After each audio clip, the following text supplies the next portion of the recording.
So for number 41, they want us to take the area inside this curve here, which is actually, this curve is a circle, right, with radius 1 that has been shifted upwards by 1. And they want us to rotate this about the y-axis. And so when we rotate it about the y-axis, let's think about rotating the right-hand side, right? I'm going to take a point on this curve and I'm going to rotate it, and that's going to give me a circle.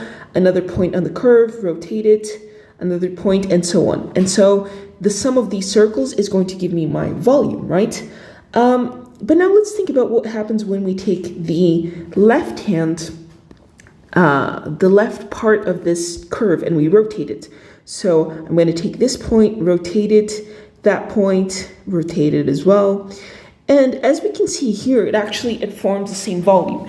And the reason is because we're rotating about a line that's right in the middle and it's symmetric. It's going to overlap. So whether I rotate the left or the right or both, that is going to give me the same answer because of this overlap. So actually we are just going to rotate the right-hand side. So we're just going to take this part in the right-hand side, this part here, and we're going to rotate it. And so when we rotate, we're taking every single point and rotating to form a bunch of circles, right? And so our volume is going to be the sum. It begins at 0 all the way out to 2. Since this is a circle, right? It is a circle with radius 1, so it has a diameter of 2. So it goes from 0 to 2 of a y dy. And the reason that it's a y dy is because these circles, actually maybe I'm going to do it in blue because it's the same color. These circles here, they have an area, right? And it definitely is an area as a function of y, because as I move up on the y-axis, it changes. Like it goes from smaller to bigger, and then bigger to smaller, and so on. So this is an area as a function of y, and now what we have to think about is how do we represent this, right? Well, any area of a circle, and this is going to be shaded in, any area is equal to pi r squared. And we have to express this radius in terms of y because we're integrating with respect to y. So to represent it as a function of y, we're going to have to isolate our x. So here I am going to take this and I'm going to just change it as a function, isolate it as a function of y rather.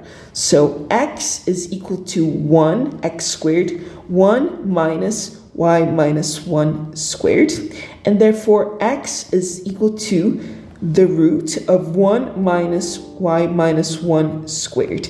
And this is plus or minus. However, we're only going to be concerned with the positive root because we're only taking the right-hand side, right?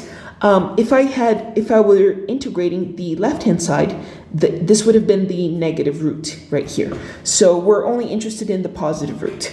And so the area is going to be pi times, the radius is just wherever it touches that curve. So it goes from the center all the way out to the right-hand side. So it is just the radius is defined by this expression.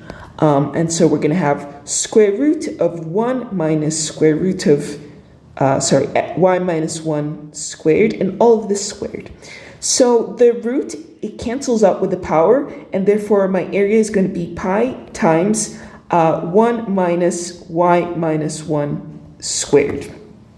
Okay, and because we are integrating, right, we want to turn this into a polynomial, so let's do that. We're going to have to expand this. So that's a is equal to pi times 1 minus, and we're going to FOIL this out, so that's y squared minus 2y plus 1.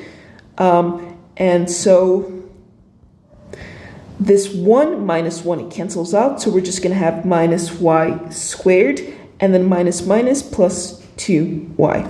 And so that is the expression for the area of these rings, right? And so once I have this expression, I am now ready to integrate. So my volume is going to be the integral from 0 to 2, pi goes outside because it's a constant, of minus y squared plus 2y, and all of this times dy. Once more, we're just summing up these these disks from y is equal to 0 all the way out to y is equal to 1. And each of these disks is defined by pi r squared, where the radius is where it touches this curve here. So now all we have to do is take the antiderivative. So that's going to be pi times minus y cubed over 3 plus 2y squared over 2 from 0 to 2, which is equal to pi times, let's see, minus 8 over 3 plus 2 cancels out with that, so that's going to give me plus 4. And then the rest goes to 0, right? And so this is going to give me just 4 pi over 3. And that is my volume when I take this sphere right here and I rotate it about the y-axis.